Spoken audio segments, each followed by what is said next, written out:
mag-unboxing tayo. Tingnan natin kung ano ito. Ano kaya to? Siyempre, I know. So, this is galing sa kay Mommy Shell. So, shout out to you, sis. Okay, nag-order ako ng alahas. Kasi, pinabalak ko, mag-order ako ng shoes.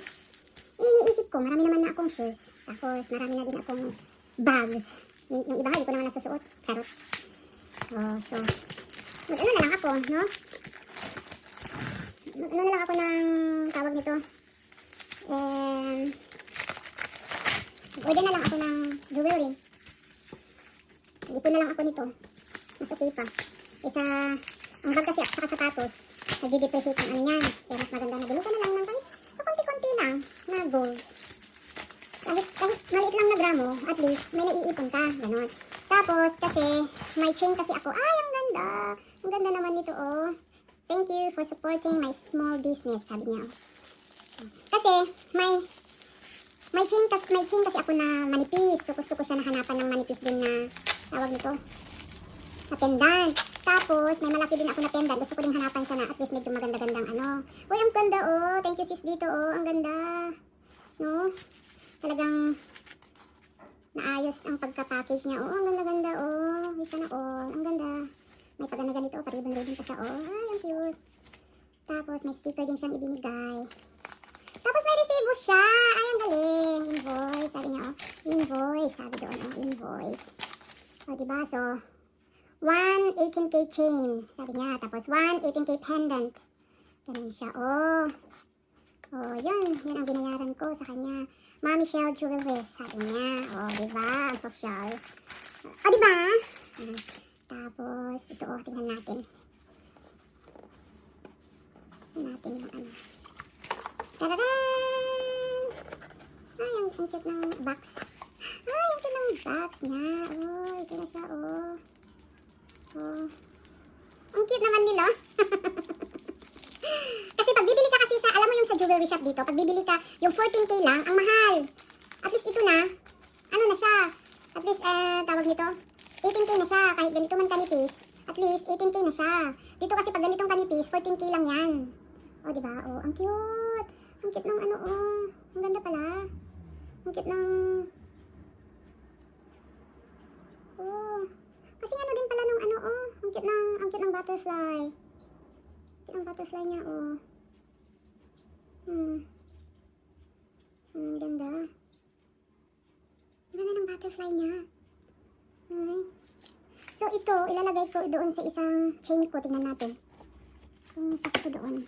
So, may isang, oh, diba? May mga, ito yung mga ano ko.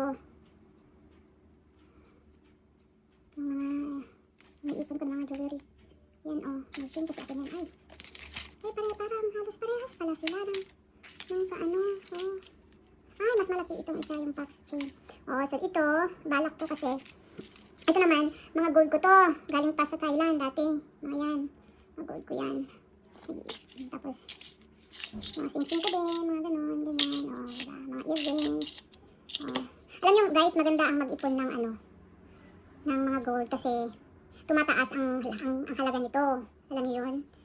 Oh, diba? Ang cute. So, alisin natin ito. Ito, palitan. Kasi maliit yan kasi siya. Ang cute. So, palitan ko. So, ilalagay ko dito. Dito sa isang chain ko. Yung dati kong chain. Kaya bumili ako ng cute na pendant. Para tingnan nga natin kung okay siya. Manipis din pala iyon. Pero okay na din. Oh, di.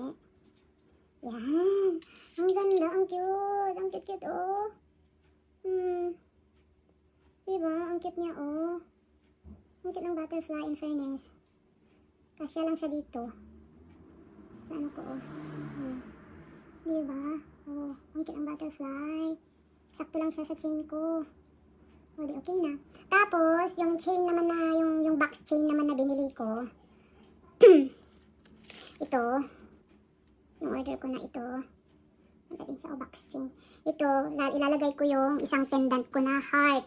May pendant kasi ako na heart. Yung chain niya kasi nito, napigtas. Hindi ko alam kung saan ko na, saan ko na nawala. O, diba, heart. So, yan ang ilalagay natin dito. Para ano.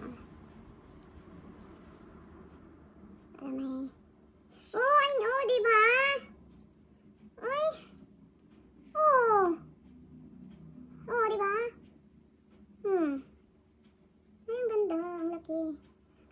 bibili ng malaking chain para dito. Kasi malaki ang chain kasi niyan ito dati.